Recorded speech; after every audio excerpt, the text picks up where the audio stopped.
En esta ocasión vamos a ver sobre la ley y los mandamientos, cómo todos estos ya fueron abolidos por Cristo. Vemos, por ejemplo, en la Biblia que dice aboliendo las enemistades, la ley de los mandamientos expresados en ordenanzas. O sea, ya Cristo ya no quiso fue abolir la ley de los mandamientos, que es llamada una enemistad para los cristianos, ya que es lo que nos enemistaba con Dios, la misma ley, que se expresa en ordenanzas que dicen no mentir, no robar, no matar, no tener relaciones sin estar casado, y así sucesivamente. Toda esa ley ya queda abolida por Cristo y da solamente la salvación únicamente por la fe en Cristo. Por eso dice, justificados por la fe sin las obras de la ley. Y que con la ley nadie se justifica con Dios, sino solo por la fe. Muchos, por ejemplo, van a sacar fuera de contexto un versículo donde Jesús dice, no he venido a abolir la ley, sino a cumplir. No pasará ni una tilde ni jota de la ley hasta que todo esto se haya cumplido. Primero hay que leerlo en su contexto. Jesús mismo dice, no penséis que no he venido a abolir la ley y los profetas. No he venido a abolir, sino a cumplir. No pasará la ley hasta que todo esto se haya cumplido. O sea, que hasta que toda la ley y los profetas se hayan cumplido, la ley no iba a pasar. Y precisamente la ley y los profetas ya se cumplió todo. Por eso ya pasó. Por ejemplo, vemos que Jesús mismo les abre el entendimiento a los apóstoles y les dice que era necesario que se cumpliese todo lo que está escrito en la ley, los salmos y los profetas, que dice de Jesús. Jesús cumplió todo lo que está escrito en la ley y en los profetas. ¿Y qué había dicho antes? Que no pasará la ley hasta que todo esto se haya cumplido. Y ya se cumplió todo. Por eso dice que Jesús cumplió todas las cosas en la cruz, habiendo cumplido todo lo que está en la ley y en los profetas. Ya no cumplió todo. Por eso dice, el fin de la ley es Cristo. Ya Cristo cumplió toda esa ley y ya le puso fin. Ese es el significado de la transfiguración, cuando Jesús mismo se aparece en Moisés y Elías. Moisés es la ley y Elías son los profetas. La ley y los profetas se cumplen en Cristo. Y hasta que todo se haya cumplido, no iba a pasar la ley. Y todo se cumplió con la muerte y resurrección de Cristo. Por eso la ley ya se cumplió y ya pasó. Ya no estamos bajo la ley, sino bajo la gracia. La ley también incluye la moral, los 10 mandamientos. Porque el pecado es transgresión de la ley. Y uno no se puede salvar por guardar la ley. Por ende, decirle a una persona que para ser salva tiene que dejar de mentir, de robar, de fornicar, es enseñarle que se justifica con la ley. Y eso es una herejía, es salvación por obras. Todos los que dependen de las obras de la ley están bajo maldición, según el apóstol Pablo.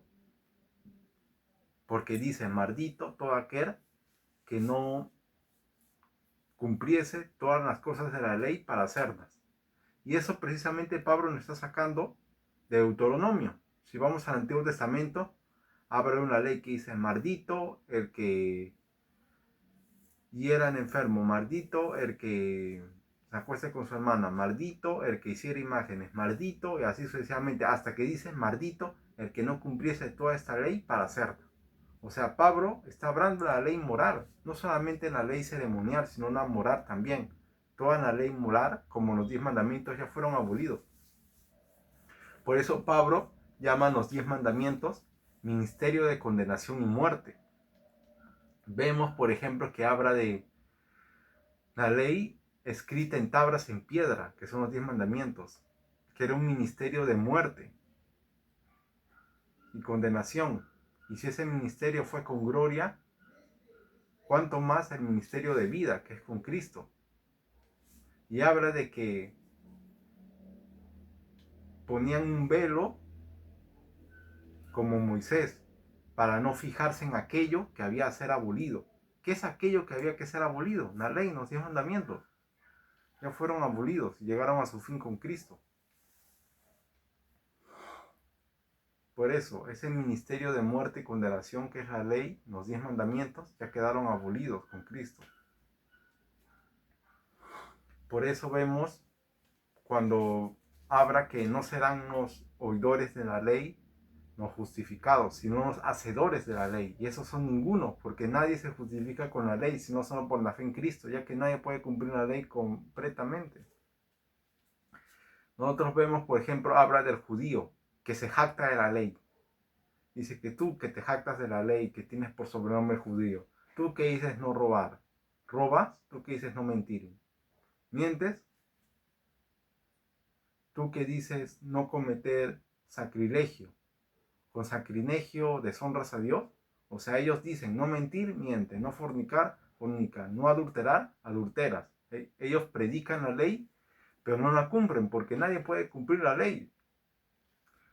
Precisamente enseñarle a la gente a cumplir la ley para ser salvo, aparte de ser un falso evangelio, va a hacer que la gente peque aún más, porque precisamente la Biblia dice que nuestras pasiones y deseos pecaminosos son por la ley. Pero ahora ya estamos libres de la ley, solamente creyendo en Cristo como Salvador. Algunos van incluso a poner un versículo donde Jesús dice, si me amas, guarde mis mandamientos. Pero ya en Juan dice cuáles son sus mandamientos. Este es su mandamiento, que creáis en el nombre del Hijo de Dios y os améis los unos a nosotros. El mandamiento para ser salvo ya es creer en Cristo. Y el amarnos unos a nosotros tiene que ver con la permanencia para ganar recompensas. Porque vemos en la parábola cuando Jesús menciona la vid y los pámpanos, que Jesús es la vid, nosotros somos los pámpanos y el que no permanece va a ser salvo como por fuego. Ahora menciona, Jesús menciona, ustedes permanecen en mí si guardan mis mandamientos. Y este es mi mandamiento, que es améis los unos a los otros. O sea, él mismo está diciendo, el mandamiento para ser salvo es creer. Y ya para permanecer en Cristo, ya es amarnos unos a los otros. Si el cristiano creyó en Cristo, pero no permanece, igual es salvo. Por lo visto con antes, que dice, hijitos, permaneced en él para que no estéis avergonzados en su venida. Ahora, si una persona rompe deliberadamente con los 10 mandamientos, va a perder recompensas en el reino de los cielos. Por eso dice, el que quebrante estos mandamientos y enseña hacia otros, pequeño será en el reino. Pero igual entra al reino. Por ende, los 10 mandamientos y la ley moral no nos salva ni evidencia que somos salvos, sino son solamente para ganar recompensas. Por eso de ahí Pablo vuelve a citar a la ley varias veces en sus cartas, pero no para salvación, sino solamente para dar un ejemplo de cómo debe ser la vida cristiana. Incluso si el cristiano desobedece la ley, es salvo, aunque como por fuego.